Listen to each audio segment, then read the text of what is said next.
Hello students, আজকে আমরা যে টপিকটা নিয়ে আলোচনা করব সেটা হলো ইলেকট্রোনেগেটিভিটি অ্যান্ড ডাইপোল মোমেন্ট, অর্থাৎ তড়িৎ ঋণাত্মকতা এবং দ্বিমেরু ভ্রামক। তড়িৎ ঋণাত্মকতা বিষয়টা অ্যাকচুয়ালি কী সেটা আমরা একটা এক্সাম্পল দিয়ে বুঝব।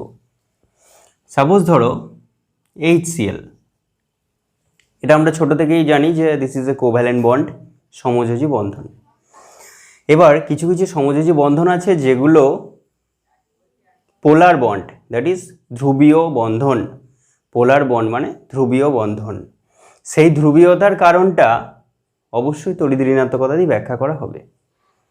তো আমরা এখন তড়িৎ ঋণাত্মকতার সিচুয়েশনটা কীভাবে অ্যারাইজ করছে সেটা দেখছি। এখানে আছে হাইড্রোজেন আর ক্লোরিন, দুটো অ্যাটম আছে। ক্লোরিন অ্যাটমের একটা টেন্ডেন্সি আছে যে এই যে কোভ্যালেন্ট বন্ডের যে দুটো ইলেকট্রন, এই দুটো ইলেকট্রনটা রিলেটিভলি হাইড্রোজেনের থেকে নিজের দিকে বেশি করে টেনে রাখা। হাইড্রোজেন অ্যান্ড ক্লোরিন দুজনেরই প্রপার্টিজ আছে ইলেকট্রোনেগেটিভিটির, বাট ক্লোরিনের ওই টেন্ডেন্সিটা একটু বেশি। বেশি থাকার জন্য এই যে কোভ্যালেন্ট বন্ডের ইলেকট্রন সেটা ক্লোরিনের দিকে সরে থাকে। সরে থাকার জন্য কি হয়েছে, যেহেতু ইলেকট্রনটা ওর দিকে সরে আছে, সেই জন্য এই Cl এর উপর একটা আংশিক ঋণাত্মক আধান বসে আছে।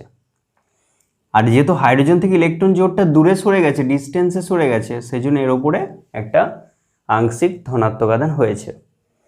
এবার এই যে আংশিক ধনাত্মক বা আংশিক ঋণাত্মক, এই যে চার্জ কতটা, এটা অবশ্যই একটা ফুললি নেগেটিভ চার্জ বা ফুললি পজিটিভ চার্জের থেকে কম। একটা ফুললি নেগেটিভ বা পজিটিভ চার্জের যে ভ্যালু সেটা হচ্ছে 1.6 × 10⁻19 কুলম, এটা আমরা সকলেই জানি। এবার এই Cl এর ওপরে যে নেগেটিভ চার্জটা পড়ছে সেটা কিন্তু এই টোটাল যে নেগেটিভ চার্জ তার থেকে অনেকটাই কম।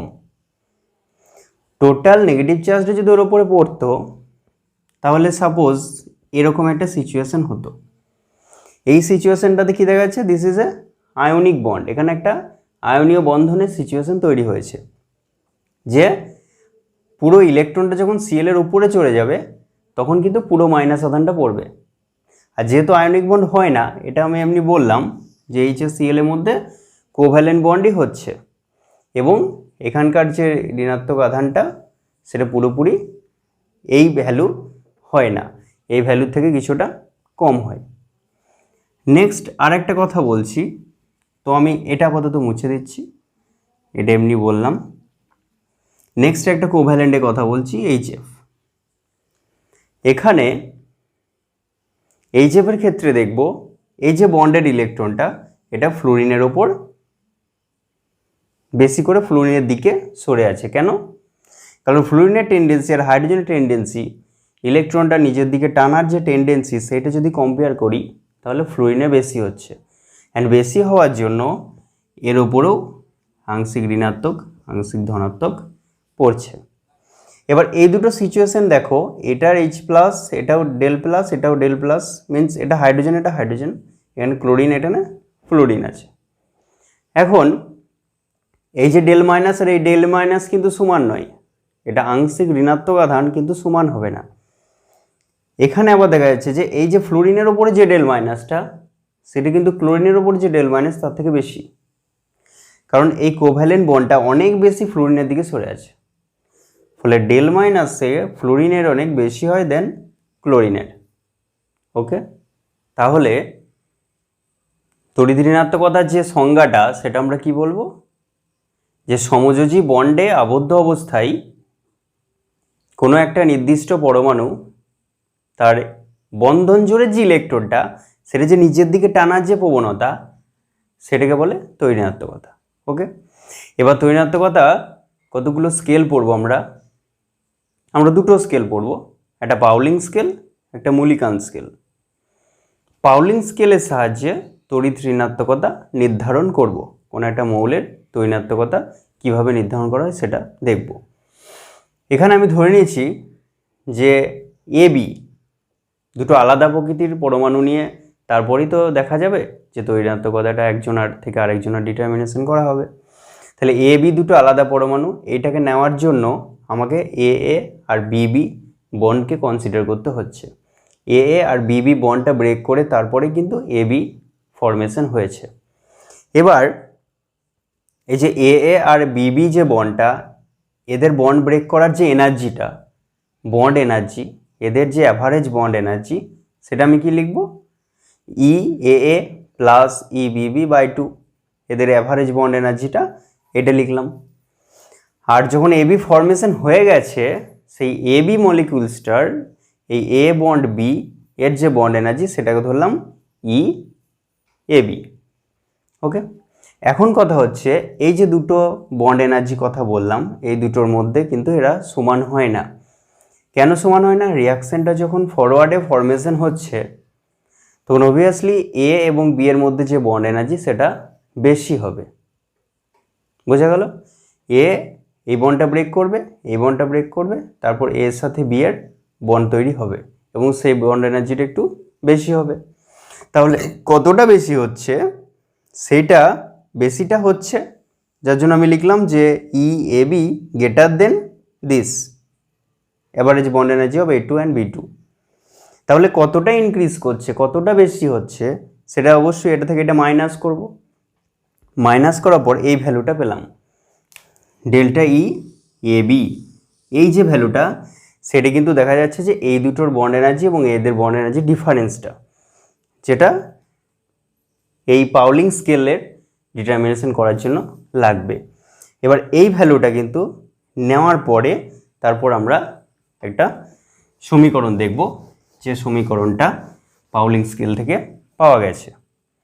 সেখানে যেহেতু এ আর বি দুটো অ্যাটমের কথা বলা হয়েছে, আমি ধরে নিচ্ছি দুটো অ্যাটম যাদের তড়িৎ ঋণাত্মকতা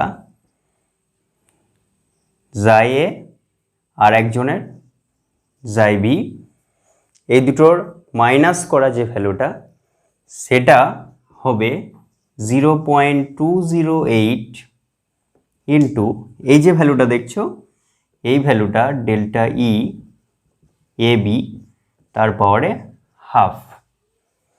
when this is a constant value, this is the energy value, আর এর ইউনিটটা কিলো ক্যালোরি পার মোলে মেজার করা হয়েছে 0.208, এটা কিলো ক্যালোরিতে মেজার করা হয়েছে।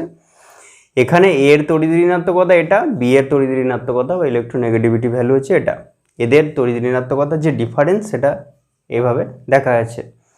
এখন যদি এটা বলা থাকে এ ই ডেল ই এ বি, এটা যদি আমার জানা থাকে আর এই দুজনের মধ্যে একজনের তড়িৎ ঋণাত্মকতা জানা থাকে, তাহলে সেখান থেকে আরেকজনের তড়িৎ ঋণাত্মকতা বের করতে পারবো। ওকে, অ্যান্ড এনএ প্লাস আর এফ মাইনাস ফর্ম করছে। ডিফারেন্সটা এতটাই বেশি হচ্ছে যে বন্ডের ইলেকট্রনটা পুরো ফ্লুরিনের ওপর বসে যাচ্ছে এবং এটার কোভ্যালেন্ট নেচার থাকছে না, এটা আয়নিক নেচারে কনভার্ট হয়ে যাচ্ছে। বোঝা, এটার সাহায্যে আমরা বন্ডটাকে ডিসক্রাইব করতে পারি। তো পাউলিং স্কেলের সাহায্যে আমরা কিছু মৌলের তড়িৎ ঋণাত্মকতা এখানে লিস্ট করে রেখেছি, যেগুলো একদম খুব কমন মৌল, তাদের তড়িৎ ঋণাত্মকতা এখানে লেখা আছে। এবার কথা হচ্ছে এটার অ্যাপ্লিকেশনটা আমরা বুঝবো, তার ডেফিনেশন, তার নির্ণয় পদ্ধতি আমরা দেখলাম, এবার তার অ্যাপ্লিকেশনটা বুঝবো। এই যে কোনো একটা পরমাণুর সঙ্গে আরেকটা পরমাণুর তুমি বন্ড ভাবো, বন্ড কল্পনা করো। সাপোজ ধরো কার্বনের সঙ্গে হাইড্রোজেন দেখছি আমি, এই যে বন্ডটা, এই বন্ডটার যে নেচারটা, নেচার মিন্স এটা কোভ্যালেন্ট হবে না আয়নিক হবে নাকি পোলার কোভ্যালেন্ট হবে, সেটা কিন্তু ডিপেন্ড করছে এদের তড়িৎ ঋণাত্মকতা ভ্যালুর ওপর। বোঝা গেল? তো কার্বনের আমরা ওখান থেকে নেব, দেখব 2.5 আর হাইড্রোজেনের তড়িৎ ঋণাত্মকতা 2.1। বোঝা গেল? তাহলে এদের তড়িৎ ঋণাত্মকতার যে ডিফারেন্সটা সেটা কত পাচ্ছি আমি? 0.4 পাচ্ছি। এবার আমি কার্বনের সঙ্গে অক্সিজেনের কার্বনের সঙ্গে অক্সিজেনের কম্পেয়ার করছি। কার্বনে নিলাম হচ্ছে 2.5, অক্সিজেন নিচ্ছি 3.5, তাহলে ডিফারেন্সটা কী হলো? 1.0। এখন আমাকে বলো যে এই দুটো বন্ডের মধ্যে কোনটা বেশি পোলার? পোলার মিন্স ধ্রুবীয়। দেখো তড়িৎ ঋণাত্মকতার পার্থক্য যত বেশি হবে সেই বন্ডটা ধ্রুবীয়তা তত বেশি হবে। স্বাভাবিকভাবেই দেখো এখানে কার্বন 2.1, এখানেও কার্বন 2.1, কার্বন কার্বন সেম আছে, হাইড্রোজেন আর অক্সিজেন এই যে পরিবর্তন হয়েছে, এখানে হাইড্রোজেন এখানে অক্সিজেন, যার ফলে এই যে মিডিলে যে ইলেকট্রন জোটটা সেটি কিন্তু তার অবস্থানটা ডিফারেন্ট হয়েছে। এখানে কিন্তু অক্সিজেনের দিকে অনেক বেশি সরে আছে, যার জন্য এই ডিফারেন্সটা খুব ইম্পর্টেন্ট। তড়িৎ ঋণাত্মকতার পার্থক্যের উপরে আমি বন্ডের ব্যাপারে বিচার করতে পারি। তার মানে এই দুটো বন্ডের যদি আমি কম্পেয়ার করি তাহলে অবশ্যই দেখতে পাবো যে এটা অনেক বেশি ধ্রুবীয়। ওকে, নেক্সট আরেকটা দেখি, কার্বনের সঙ্গে ক্লোরিনের নিচ্ছি। কার্বন হচ্ছে 2.5, ক্লোরিন হলো 3.0, তাহলে এদের মধ্যে ডিফারেন্সটা 0.5। তাহলে এই বন্ডের থেকে এই বন্ডটা কম ধ্রুবীয় হচ্ছে, বোঝা গেল। নেক্সট আমি যদি সোডিয়ামের সঙ্গে ফ্লুরিনের ভাবি যে কোভ্যালেন্ট বন্ড করেছে, আমি ধরে নিচ্ছি যে এদের মধ্যে যে বন্ড করেছে সেটা কোভ্যালেন্ট। এবার তাহলে ডিফারেন্সের ওপর ডিপেন্ড করে বিচার করা হবে যে সেটা আয়নীয় না কোভ্যালেন্ট। ওকে, তো আমি ধরে নিচ্ছি সোডিয়ামের যে ভ্যালুটা সেটা হচ্ছে 0.9 আর ফ্লোরিন 4.0। ওকে, তাহলে 0.9 আর 4.0 এদের মধ্যেকার যে ডিফারেন্সটা আমি পাচ্ছি দ্যাট ইজ 3.1। আবার এইচ আর এফ এর মধ্যে যদি আমি দেখি তাহলে হাইড্রোজেনের দেখছি 2.1, দিস ইজ ফ্লোরিন হচ্ছে 4.0, তাহলে এদের মধ্যে যে ডিফারেন্সটা সেটা পাচ্ছি আমি 1.9, দিস ইজ 1.9। তাহলে এদের ডিফারেন্সটা দেখো 3.1 আর এদের ডিফারেন্সটা দেখো 1.9। এখন তুমি বলো যে এই বন্ডটা আর এই বন্ডটার মধ্যে কোনটা বেশি ধ্রুবীয়? অবশ্যই দেখা যাচ্ছে এদের মধ্যে যে পার্থক্যটা বেশি, যার জন্য এটা অনেক বেশি ধ্রুবীয় এবং এটা আয়নিক হয়ে যাওয়ার একটা বিরাট সম্ভাবনা রয়েছে। যদিও আমরা জানি এটা আয়নিক, তবুও বলছি। তাহলে এখানে তড়িৎ ঋণাত্মকতা পার্থক্য হচ্ছে 3.1, এটা হচ্ছে 1.9। এবার এই যে এত ডিফারেন্স হচ্ছে তাহলে এটা বোঝাই যাচ্ছে যে এটার আয়নিক বন্ড হওয়ার একটা সম্ভাবনা রয়েছে। যদিও এটা আয়নিক বন্ড আমরা জানি, তবুও ধরে নিচ্ছি যে এটার কোভ্যালেন্ট বন্ড, কিন্তু তড়িৎ ঋণাত্মকতা পার্থক্য অত্যন্ত বেশি হওয়ার জন্য একটা সম্ভাবনা রয়েছে আয়নিক হয়ে যাওয়ার। এখানটা দেখো 1.9, তার মানে অবশ্যই এটার থেকে এটার পোলারিটি অনেকটা কম হচ্ছে। So this is polar covalent bond. এবার একটা রেঞ্জ আছে, সব এক্সাম্পলগুলোকে দেখে একটা রেঞ্জ তৈরি করা হয়েছে, যেখান থেকে আমরা দেখতে পারবো যে কোন ধরনের ডিফারেন্সটা কতটা হলে pure covalent bond, polar covalent bond বা আয়নিক বন্ড তৈরি করতে পারে, সেটা আমরা দেখব। তাহলে দেখব যে কীরকম তড়িৎ ঋণাত্মকতা পার্থক্যের ভ্যালুটার উপরে তার বন্ডের নেচারটা ডিপেন্ড করছে, বোঝা গেল। এবার এখানে কিছু লিস্ট আছে, যে লিস্টটা আমাদের একটু মনে রাখতে হবে, যেখান থেকে আমরা বুঝবো যে বন্ডের নেচারটা কীরকম হবে। দেখো যদি দুটো অ্যাটমের মধ্যে তড়িৎ ঋণাত্মকতা পার্থক্য 0 হয়, 0 মিনস সেম টাইপের atom, that is carbon carbon, এই যে CC bond, or hydrogen hydrogen, এই যে সেম টাইপের অ্যাটমের মধ্যে যে বন্ড তৈরি করবে সেটা পিওর কোভ্যালেন্ট বন্ড, বিশুদ্ধ সমযোজী বন্ধন। ওকে, বাট তড়িৎ ঋণাত্মকতা পার্থক্য যদি থাকে 0.1 থেকে 0.8 মধ্যে, তাহলে সেটা covalent bond, normal covalent bond, যেখানে পোলারিটিটা তখন কিন্তু আসবে না, নর্মালি একটা কোভ্যালেন্ট বন্ড তৈরি করবে। সেক্ষেত্রে আমরা এইটাকে ফলো করতে পারি, কার্বন হাইড্রোজেন দ্যাট ইজ 2.5 আর দিস ইজ 2.1, তাহলে এদের ডিফারেন্সটা কত হচ্ছে 0.4, 2.5 অ্যান্ড 2.1 ডিফারেন্সটা হচ্ছে 0.4।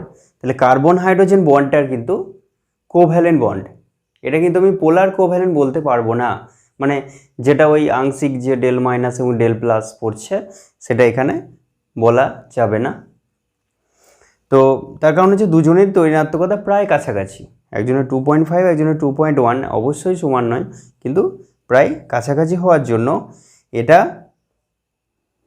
চার্জ ক্যারি করবে না। So this is covalent. But ডিফারেন্সটা যদি আরেকটু বেশি হয়ে যায় তাহলে সেটা পোলার কোভ্যালেন্ট। পোলার কোভ্যালেন্ট মানে কি বলবো, সাপোজ এই এক্সাম্পলটা দেখো, এইচ বন্ড সিএল এর ক্ষেত্রে হাইড্রোজেন হচ্ছে 2.1, ক্লোরিন হচ্ছে 3.0। হাইড্রোজেন 2.1, ক্লোরিন 3.0, তাহলে আমি ডিফারেন্সটা কত পাবো? ডিফারেন্সটা পাবো 0.9।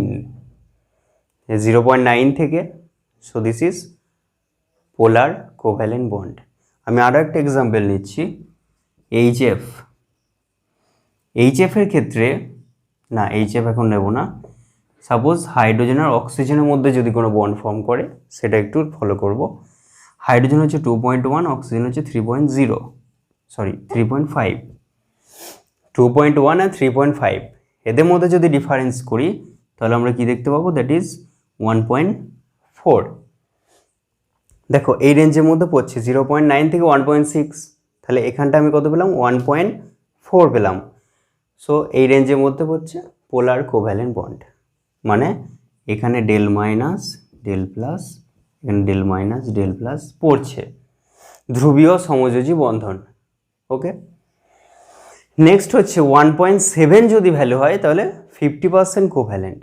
50-50 কোভ্যালেন্ট আর আয়োনিক, মানে পোলারের থেকেও আরেকটু বেশি, মিন্স পোলার কোভ্যালেন্ট বন্ডের থেকেও আরেকটু যদি পোলারিটি বেড়ে যায়, মানে তাদের মধ্যে ডিফারেন্স বেড়ে যায়, তাহলে সেটা 50% কোভ্যালেন্টের দিকে চলে যাবে। মানে হচ্ছে 50% কোভ্যালেন্ট, 50% আয়োনিক। যখনই 1.7 ক্রস করবে তখনই সেটা আয়োনিক বন্ড হয়ে যাবে। এই প্রসঙ্গে একটা এক্সাম্পল দিতে পারি, যেটা বলেছিলাম NaF। আমি ধরে নিয়েছিলাম এটা কোভ্যালেন্ট, এবার তারপর যখন আমি ডিফারেন্সটা চেক করছি 0.9 আর 4.0 এদের মধ্যে যখন ডিফারেন্সটা চেক করছি তখন আমার হচ্ছে 3.1। এই 3.1 ভ্যালুটা দেখো এর মধ্যে পড়ছে, so this is ionic bond. তখন আমরা বুঝবো যে সোডিয়াম আর ফ্লুরিনের মধ্যে আয়োনিক বন্ড হয়েছে। এবার আমি বিষয়টা বলার চেষ্টা করি যে এই যে বন্ডের ইলেকট্রনটা দেখছো, এই বন্ডের ইলেকট্রনটা পুরোপুরি ফ্লোরিনের মাথায় চলে যাচ্ছে অ্যান্ড Na+ আর F- ফর্ম করছে। ডিফারেন্সটা এতটাই বেশি হচ্ছে যে বন্ডের ইলেকট্রনটা পুরো ফ্লোরিনের ওপর বসে যাচ্ছে এবং এটার কোভ্যালেন্ট নেচার থাকছে না, এটা আয়নিক নেচারে কনভার্ট হয়ে যাচ্ছে। বোঝা, এটার সাহায্যে আমরা বন্ডটাকে ডিসক্রাইব করতে পারি। তাহলে আমরা দেখলাম যে পোলার বন্ড আর তড়িৎ ঋণাত্মকতা ব্যাপারটা কিন্তু একটার সঙ্গে আর একটা জড়িত আছে। তড়িৎ ঋণাত্মকতার পার্থক্য থেকে আমরা বুঝতে পারবো যে কোন বন্ডটা পোলার হবে আর কোন বন্ডটা নন পোলার হবে। এবার তড়িৎ ঋণাত্মকতার ডিফারেন্সের ওপর ডিপেন্ড করে কতগুলো ফ্যাক্ট আমরা তুলে ধরেছি, যেটা তড়িৎ ঋণাত্মকতার প্রয়োগ। কোন বন্ডটা ব্রেক করবে আর কোন বন্ডটা ব্রেক করবে না সেটা তাদের তড়িৎ ঋণাত্মকতার ভ্যালুর ওপর নির্ভর করছে। যদি ভ্যালু বেশি হয় তাহলে কোনো একটা পার্টিকুলার সলভেন্টে গিয়ে দেখা গেল বন্ডটা ব্রেক করছে, আবার কোনো বন্ড ব্রেক করছে না যদি তার ডিফারেন্সটা কম হয়। তো সেই ডিফারেন্সের উপর ভিত্তি করে আমরা দেখব যে কোন বন্ডটা পোলার হচ্ছে আর কোন বন্ডটা নন পোলার হচ্ছে, মানে কোন বন্ডটা ব্রেক করছে আর কোনটা করছে না। তো এখানে দুটো কমন কোশ্চেন বলা আছে। দেখো, NaOH is a base but ClOH is an acid. NaOH একটা ক্ষারক, দ্যাট ইজ জলীয় দ্রবণে ক্ষার, আর ClOH অ্যাসিডের মতো আচরণ করে। কেন? তারপরে H2SO4 HNO3 act as an acid. এরা অ্যাসিড কেন? এবার একটা সিম্পল ব্যাপার, তোমাকে যদি বলা হয় NaOH একটা বেস কেন, তুমি কিন্তু এটাই এক্সপ্লেন দেবে যে NaOH can dissociate as Na+ plus OH minus. Na+ আর OH মাইনাসে ডিসোসিয়েট করে, OH মাইনাস সলিউশনের মধ্যে থাকে, সুতরাং এটা বেস। কিন্তু না, এক্সপ্লেনটা করতে হবে তড়িৎ ঋণাত্মকতার ডিফারেন্সের ওপর, যে অ্যাকচুয়ালি বন্ডটা কোথায় ব্রেক করে। দেখো, আমি NaOH এদেরকে কোভ্যালেন্ট বন্ডের সিম্বল দিয়ে দেখাচ্ছি। এখানে সোডিয়াম অক্সিজেনের মধ্যে যে বন্ডটা রয়েছে, আর একটা বন্ড রয়েছে অক্সিজেন আর হাইড্রোজেনের মধ্যে। এখানে সোডিয়ামের ইলেকট্রোনেগেটিভিটি ভ্যালু হচ্ছে 0.9, অক্সিজেন 3.5, হাইড্রোজেন 2.1। এবার এই যে বন্ডের মধ্যে ডিফারেন্সটা চেক করো, সোডিয়াম আর অক্সিজেনের মধ্যেকার ডিফারেন্স আর অক্সিজেন আর হাইড্রোজেনের মধ্যেকার ডিফারেন্স। কথাটা হচ্ছে ইলেকট্রোনেগেটিভিটি ডিফারেন্স যেটা বেশি হবে অবশ্যই সেই বন্ডটা ব্রেক করার প্রবণতা বেশি থাকবে। সুতরাং দেখো এই দুটোর মধ্যে ডিফারেন্স অনেক বেশি দেন এই দুটোর মধ্যে, তো স্বাভাবিকভাবেই এই বন্ডটা ব্রেক করবে। সুতরাং এই বন্ডটা ব্রেক করার জন্য OH মাইনাস লিবারেট করবে, তখন আমরা ওটাকে বেস বলবো। অ্যান্ড প্র্যাকটিক্যালি লাল লিটমাস নীলও করবে। তারপরে দেখব ClOH।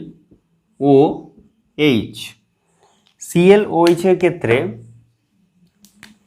এই যে Cl আর O এর মধ্যে যে বন্ডটা দেখতে পাচ্ছ আর এখানে O আর H এর মধ্যে বন্ডটা, এখানে যদি আমি ভ্যালুগুলো বসাই দিস ইজ 3.0, 3.5, 2.1, তাহলে এই দুটোর মধ্যে তৈরাত্মকতা যে পার্থক্যটা সেটার থেকে কিন্তু দেখো এইটার পার্থক্য বেশি হচ্ছে। এটা হচ্ছে 3.5 মাইনাস 3 আর এটা 3.5 মাইনাস 2.1, বুঝতে পারছো? তাহলে এই বন্ডটা অনেক বেশি পোলার দেন এই বন্ডটা, তাহলে কোনটা ব্রেক করবে? এটা ব্রেক করবে, এটা ব্রেক করবে কারণ এর পোলারিটি অনেকটা বেশি হচ্ছে, সুতরাং এই বন্ডটা ব্রেক করছে। ব্রেক করার পর কী তৈরি করবে? ClO minus plus H plus. তাহলে এই কম্পাউন্ডটা যেটা NaOH এর মতোই দেখতে সেটা কিন্তু H প্লাস লিবারেট করছে, so this is acid.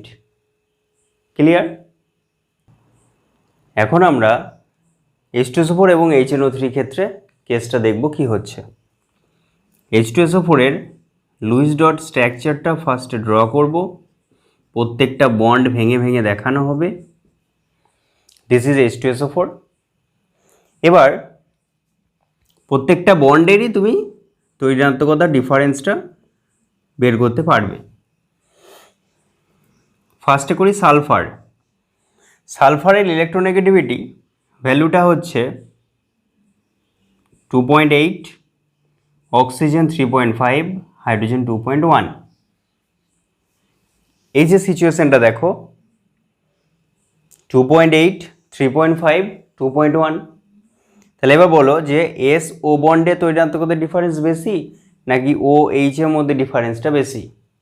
Obviously যেটা দেখতে পাবো আমরা যে OH এর মধ্যে বন্ডের পোলারিটিটা অনেকটা বেশি হচ্ছে, সো ইট ক্যান লিবারেট হাইড্রোজেনে H প্লাস, নট OH।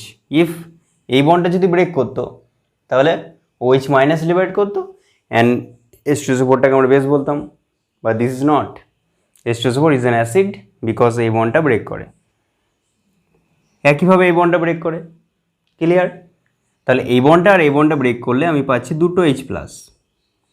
ওকে, আর এই যে পুরো সিচুয়েশনটা দেখো S, this is O, this is O minus, this is O minus, this is SO4 2 minus, 2H plus and SO4 2 minus।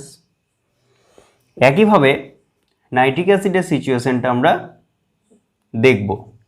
This is nitrogen, this is oxygen, HNO3, Lewis dot structure. Here in this structure this is nitrogen, electronegativity value 3.0, this is 3.5, this is 2.1। তাহলে nitrogen, oxygen, hydrogen, nitrogen and অক্সিজেনের মধ্যেকার বন্ডে যে electronegativity difference সেটা হচ্ছে 3.5 minus 3, আর oxygen আর হাইড্রোজেনের মধ্যে যে ডিফারেন্স সেটা 3.5 মাইনাস 2.1। তাহলে এই ডিফারেন্সটা বেশি হচ্ছে। ক্লিয়ার? বেশি হচ্ছে, সো এই বন্ডটা ইজিলি ব্রেক করবে দেন এটা। এই বন্ডটা ইজিলি ব্রেক করলো, সো দিস ইজ অ্যাসিড। এখানে H প্লাস ফর্ম করবে, আর এই যে ব্রেকটা করছে সেটা অ্যাকোয়াস সলভেন্টে বন্ডটা ব্রেক করবে। Normally this is covalent bond, normally break করবে না, অ্যাকোয়াস সলভেন্টে দিলে এটার H প্লাস ব্রেক করবে। সেটা অবশ্যই সলভেন্টের একটা রোল প্লে করে এই বন্ডটাকে ব্রেক করার জন্য। Clear? Water is a polar protic solvent, so সলভেন্টের একটা রোল প্লে করে এই বন্ডটাকে ব্রেক করার জন্য। সো নাইট্রোজেন এই যে সিচুয়েশনটা এটা O minus, H plus and NO3 minus liberate করে। ওকে, তাহলে আমরা আগে দেখলাম যে পাউলিং স্কেলে কি করে ইলেকট্রোনেগেটিভিটি ডিটারমাইন করতে হয় অ্যান্ড তার অ্যাপ্লিকেশনগুলো। এবার আমরা দেখব মুলিকান স্কেলে।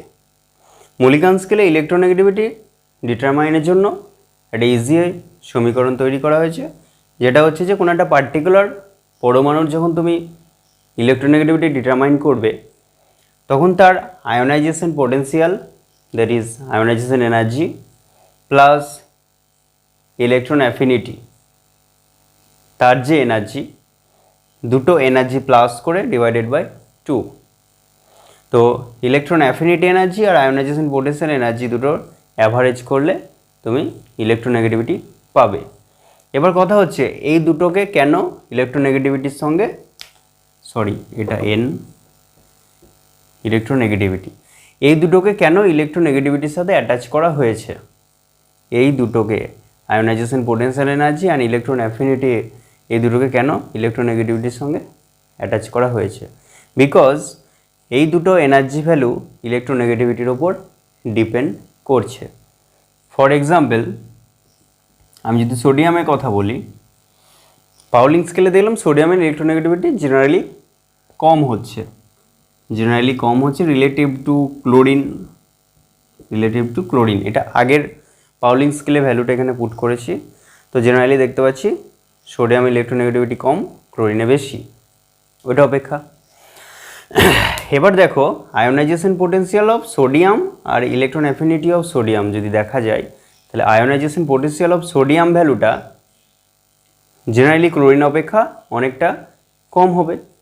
বিকজ যখন সোডিয়ামের লাস্ট সেলে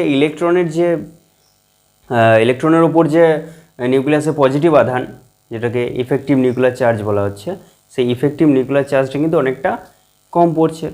কম পড়ার জন্য একটা ইলেকট্রনকে লিবারেট করার যে এনার্জিটা লাগবে, একটা ইলেকট্রনকে লিবারেট করে তাকে ইউনিভ্যালেন্ট পজিটিভ আয়নে ফর্ম করতে যে এনার্জি ভ্যালুটা লাগবে, সেই ভ্যালুটা অনেকটা কম লাগবে। আর সেই ভ্যালুটা কিন্তু তার ইলেকট্রোনেগেটিভিটির সাথে রিলেটেড। আবার ইলেকট্রন অ্যাফিনিটির বেলায় কী হবে না, একটা সোডিয়াম একটা ইলেকট্রন নিয়ে অ্যানায়ন ফর্মেশন করার যে ব্যাপারটা, সেটাও করবে না, যার জন্য ওইদিকে ইলেকট্রন অ্যাফিনিটিটাও অনেকটা কম হবে। ক্লিয়ার?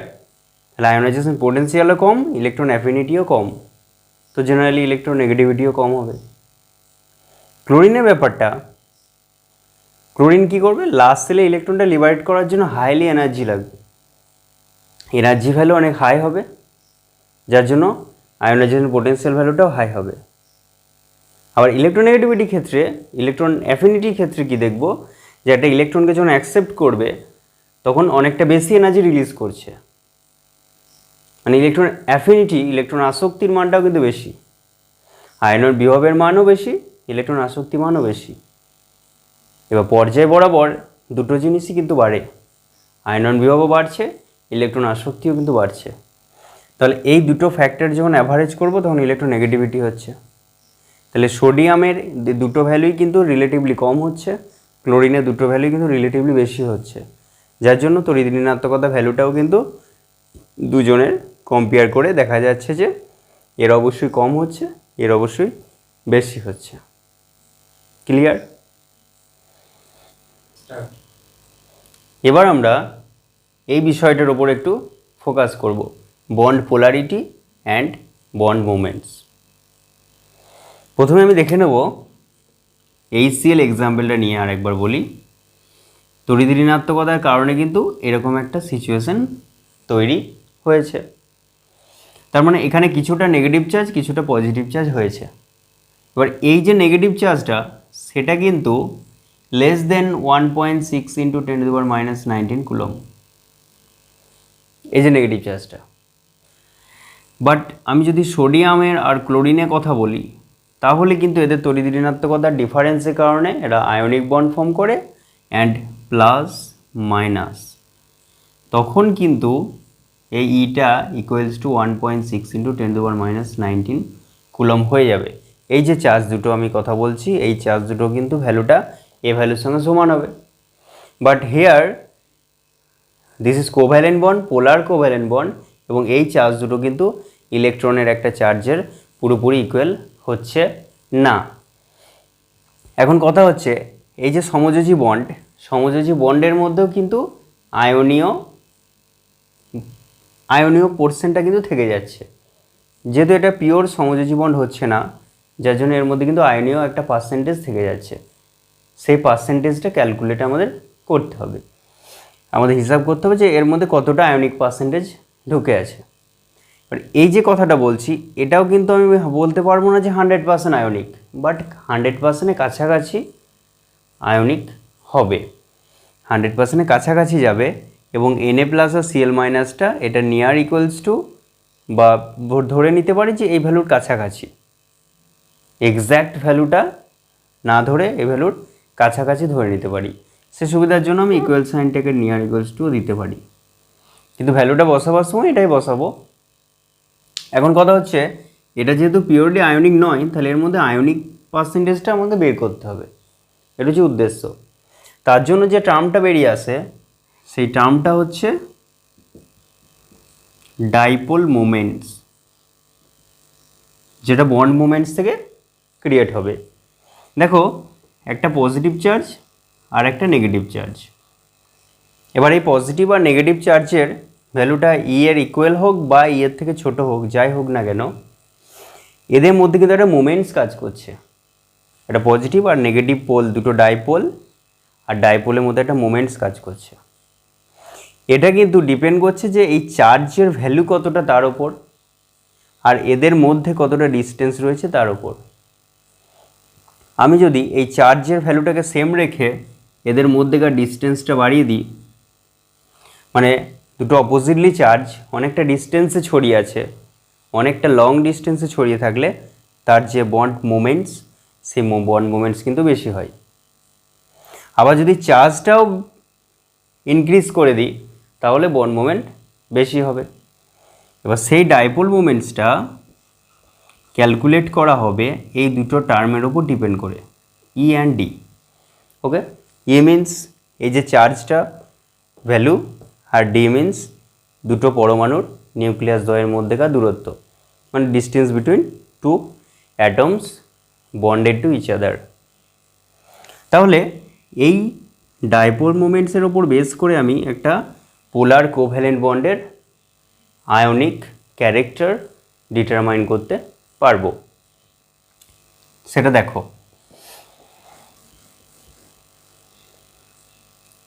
ধরে নিচ্ছি যে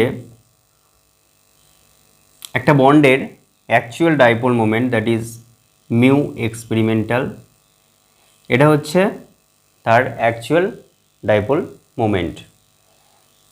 এবার আমি যদি এই বন্ডটাকে সাপোজ এই সিএলে যে বন্ডটা আমি করেছিলাম ডেল প্লাস ডেল মাইনাস, এটাকে যদি আমি টোটালি আয়নিক বন্ড করে দিই, মানে এই যে ইলেকট্রন পেয়ারটা সেটা পুরোপুরি যদি সিএলের ওপর চলে যায়, তাহলে এটা হয়ে যাবে এইচ প্লাস আর সিএল মাইনাস। ঠিক আছে, তাহলে এই পুরো ইলেকট্রনটা সিএলের ওপর চেপে গেল, তখন কিন্তু এটা পুরোপুরি মাইনাস হয়ে যাবে। আর এখন কিন্তু পুরোপুরি মাইনাস বা একটা ইলেকট্রনের যে চার্জ সেটা কিন্তু পুরোপুরি হয়নি।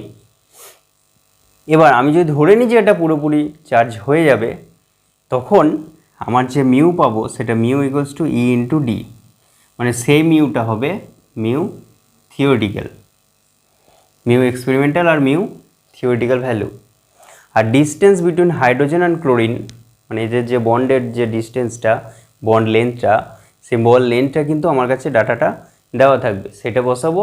আর ইলেকট্রন ই এর জায়গাতে আমি টোটালি মাইনাস চার্জ হলে যে ভ্যালু হয় সেটা বসাবো, তাহলে দেখবো যে থিওরিটিক্যাল ভ্যালুটা পাচ্ছি। এবার সেটা তো পুরোটা হয় না, পুরোটা তো হয় না, তখন আমরা কি করব, পার্সেন্টেজ অফ আয়নিক ক্যারেক্টার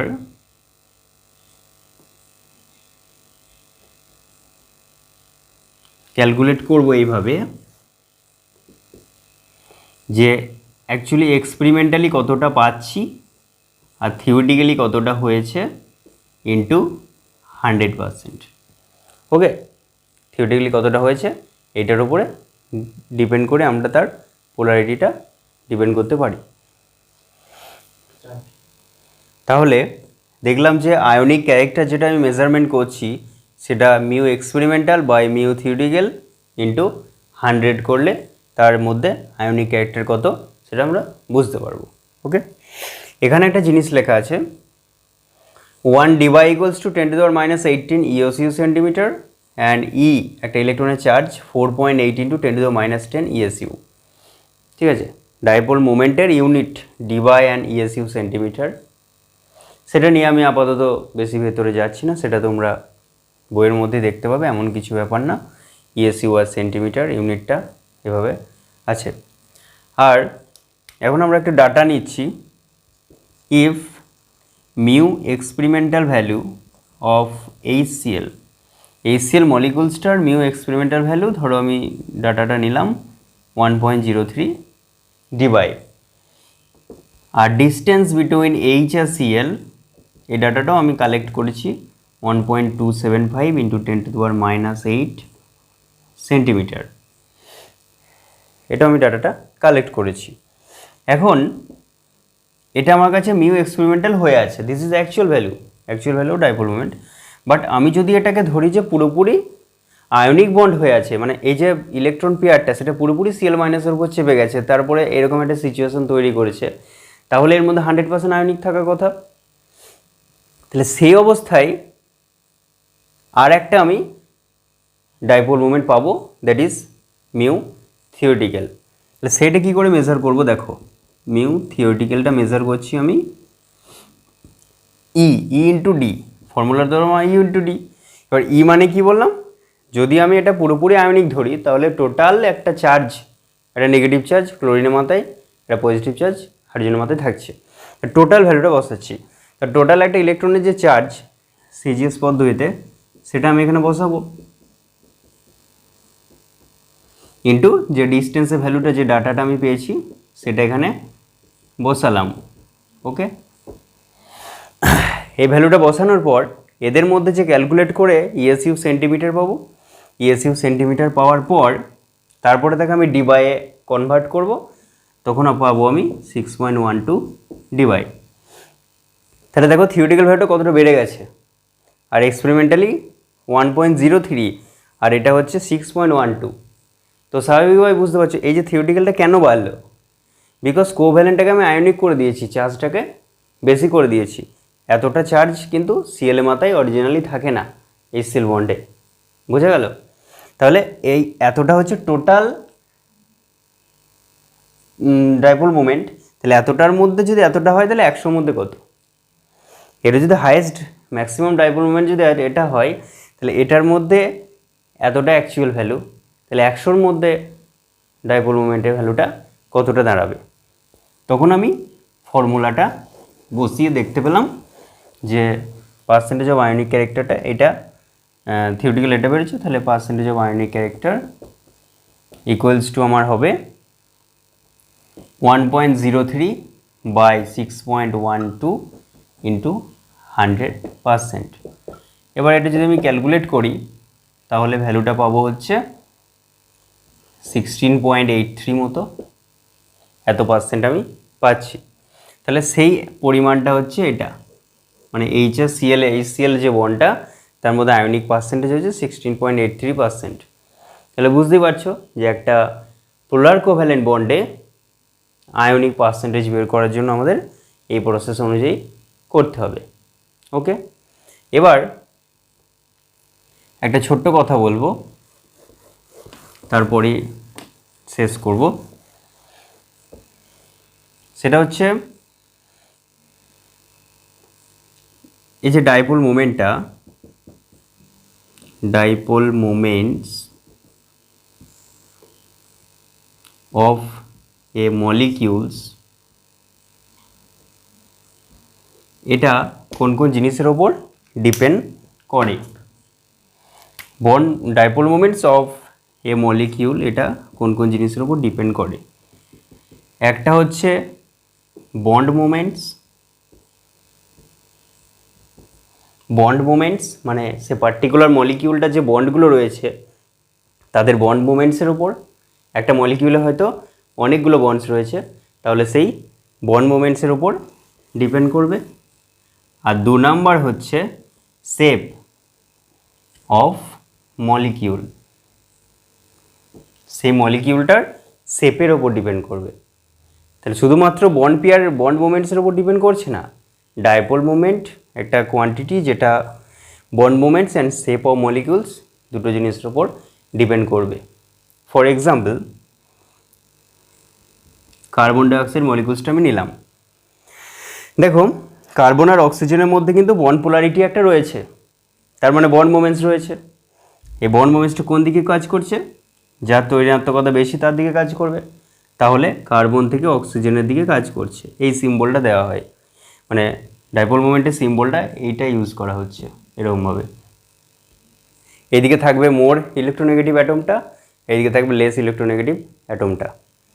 এখানে দেখো একইভাবে কার্বন থেকে অক্সিজেনের দিকে কিন্তু বন্ড পোলারিটিটা যাচ্ছে, বেশ ভালো কথা।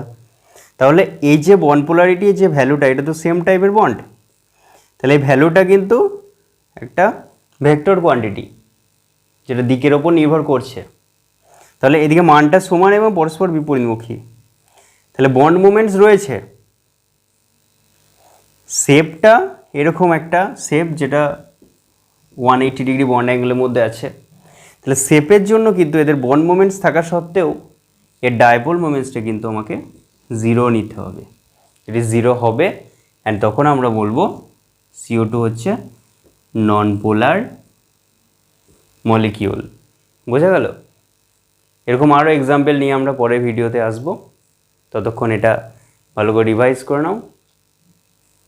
Good bye.